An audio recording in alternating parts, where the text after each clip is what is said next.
इस खबर के प्रायोजक हैं स्टार टीवीएस, स्थान गुलवा गौरी सदर बाजार, बिलरियागंज रोड, आजमगढ़।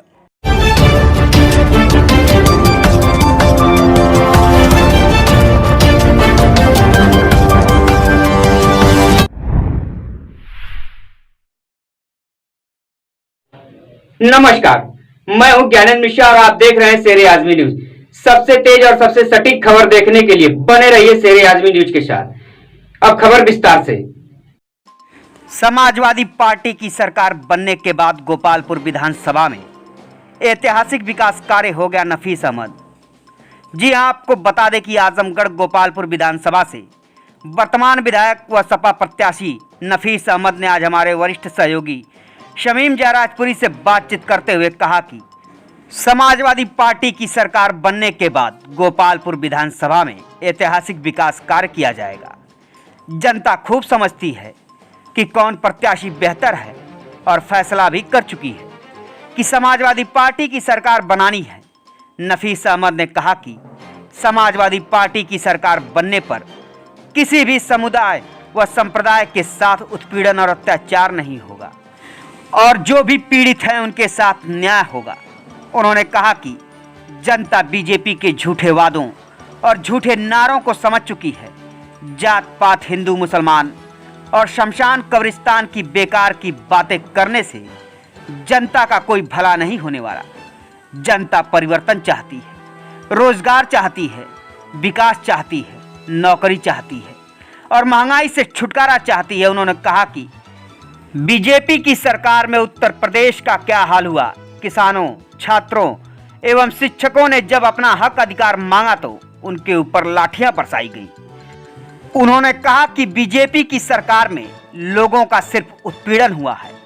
उन्होंने कहा कि यह सरकार किसान विरोधी, नौजवान विरोधी, विकास विरोधी है और ओबीसी, दलित और पिछड़ों के साथ जो उत्पीड़न और जो अत्याचार हुआ है वह जनता भूली नहीं है। जनता चुनाव में बीजेपी से एक एक काम का हिसाब मांग रही है और शायद यही वजह है कि कई जगहों से बीजेपी के नेता दौड़ाए और भगाए जा रहे हैं। उन्होंने कहा कि बीजेपी ने महंगाई, बेरोजगारी, विकास और उत्तर प्रदेश में हुई कई घटनाओं से जनता का ध्यान हटाने के लिए बीजेपी जात पात और हिंदू मुसलमान करने का अपना असली हथियार बनाया।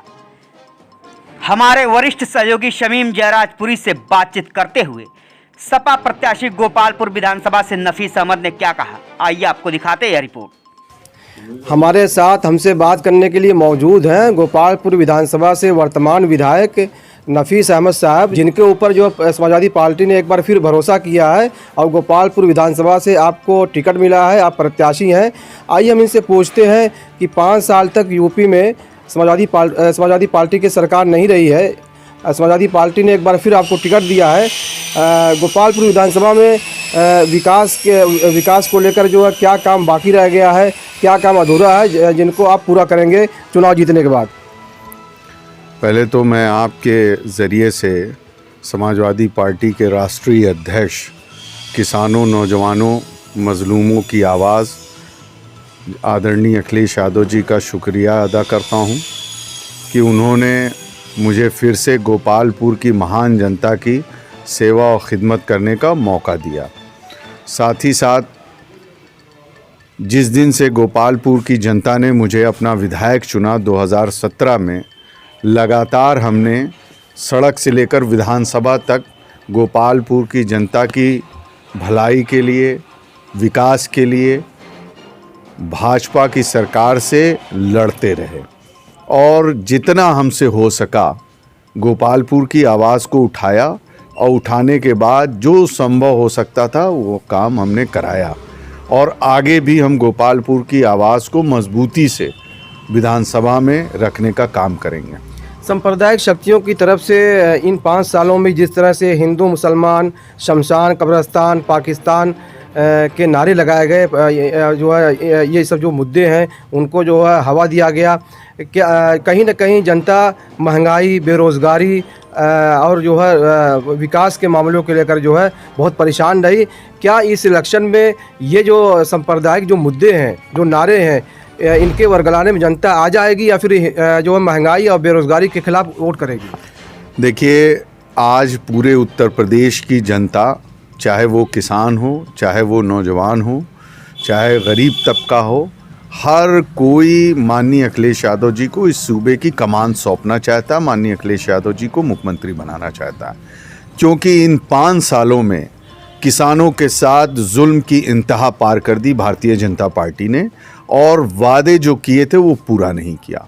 नौजवानों के साथ जितना अत्याचार इस 5 साल की सरकार में हुआ होगा, मैं समझता हूँ कि आज़ादी के बाद से उत्तर प्रदेश में इतना नौजवानों के साथ अत्याचार कभी नहीं हुआ होगा कि नौजवानों को लाठी डंडों से मारने का काम, हॉस्टलों से बाहर खींच के उनके साथ दुर्व्यवहार करके उनके ऊपर मुकदमे लादने का काम, तमाम सारी चीज़। और महंगाई भी आज अपने चरम सीमा पे है। इसलिए आज सारी सीमाएं टूट चुकी हैं। हर धर्म जात के लोग माननीय अखिलेश यादव जी के नेतृत्व में उत्तर प्रदेश के अंदर सरकार समाजवादियों की बनाना चाहते हैं। माननीय अखिलेश यादव जी को अपना मुख्यमंत्री बनाना चाहते हैं। नफीस साहब, आप ये बताएं कि 5 साल तक आप सरकार में रहे नहीं, अगर सरकार बनती है समाजवादी पार्टी की, तो गोपालपुर विधानसभा में आप जो है विकास को लेकर और जन समस्याओं को लेकर क्या करेंगे? देखिए, मैंने आपसे कहा कि मैं पिछले 5 साल से लगातार जो गोपालपुर की समस्याएं हैं उसको सड़क से लेकर विधानसभा तक उठाने का काम करता हूं। जहां तक सवाल है सरकार बनने के बाद, तो मैं आपके माध्यम से पूरी गोपालपुर की जनता को भरोसा दिलाना चाहता हूं, और मुझे पूरा भरोसा अपने नेता आदरणीय अखिलेश यादव जी पे है कि इस सरकार बनने पर गोपालपुर में जो बरसों से लंबित मांग है विधानसभा में तहसील बनाने का, वो भी पूरा होगा। हमारे यहाँ मांग है हॉस्पिटल बनाने का, सुपर स्पेशलिस्ट हॉस्पिटल जो बाढ़ग्रस्त इलाका है, वो भी मुझे पूरी भरोसा है। साथ ही साथ हमारे नौजवानों को किस तरीके से नौकरी रोज़गार से जोड़ने का काम हो, उसके लिए भी हम पूरा प्रयासरत रहेंगे। और हमें भरोसा है राष्ट्रीय अध्यक्ष माननीय अखिलेश यादव जी पर कि उनके मुख्यमंत्री बनने के बाद ये सारे काम, ये सारे अधूरे सपने पूरे होंगे। बीजेपी ने भी और बहुजन समाज पार्टी ने भी अपना प्रत्याशी जो उतार दिया है, घोषणा कर दिया है, तो क्या चुनौती जो है आपके सामने रहेगी? देखिए, कोई चुनौती नहीं है। आज सारी जनता, मैंने कहा आपसे पहले भी कि सारे धर्म जात की सीमाएं टूट चुकी हैं। सभी धर्म जात के लोगों ने, सभी वर्ग के लोगों ने, किसानों ने, नौजवानों ने, सब ने ये तय कर लिया है कि माननीय अखिलेश यादव जी को मुख्यमंत्री बनाना है। जहाँ तक सवाल गोपालपुर का है, जब गोपालपुर 2017 में भी कुछ नहीं, जो कि प्रचंड लहर की बात कही जाती थी, जब उसमें भी गोपालपुर की हमारे कार्यकर्ताओं ने, हमारे सम्मानित जनता ने समाजवादियों का सम्मान बढ़ाने का काम किया। इस बार तो हमें पूरा भरोसा है कि गोपालपुर की जनता एक ऐतिहासिक जीत दिलाकर हमें विधानसभा भेजने का काम करेगी। माननीय अखिलेश यादव जी के हाथों को मजबूत करने का काम करेगी। प्रयागराज में जो छात्राओं पे, युवाओं पे जो लाठीचार्ज हुई है पुलिस की तरफ से, इस पर क्या कहना है? ये बहुत ही दुर्भाग्यपूर्ण है जो घटना हुई है। मैंने आपसे कहा कि भाजपा की इन 5 साल की सरकार में जितना नौजवानों का उत्पीड़न हुआ, अत्याचार हुआ, मैं समझता हूँ आज़ादी के बाद से नौजवानों के खिलाफ इतना अत्याचार कभी नहीं हुआ था। ये थे पूर्व मंत्री और गोपालपुर विधानसभा से समाजवादी पार्टी के प्रत्याशी नफीस अहमद, जो हमसे बात कर रहे थे। इनका कहना है कि 5 साल तक बीजेपी की सरकार नहीं रही, इलेक्शन जीतने के बाद गोपालपुर विधानसभा में विकास के क्षेत्र में ऐतिहासिक काम होगा। और इन्होंने ये भी कहा कि जिस तरह से महंगाई, बेरोज़गारी बढ़ी है, इससे आम जनता परेशान है और किसान भी परेशान है। अब देखना है कि 2022 के इलेक्शन में जो किसकी सरकार बनेगी और जनता क्या फैसला लेती है। नफीस अहमद ने इन 5 सालों में जनता की समस्याओं को लेकर जो है विधानसभा में आवाज़ उठाते रहे हैं, गरचे समाजवादी पार्टी की सरकार नहीं रही हो, लेकिन इनका मानना है कि 2022 के इलेक्शन में समाजवादी पार्टी की सरकार बनेगी और यूपी के मुख्यमंत्री अखिलेश यादव होंगे। मेरे सहयोगी ज्ञानंद मिश्रा के साथ शेर आदमी के लिए शमीम जराजपुरी, आजमगढ़।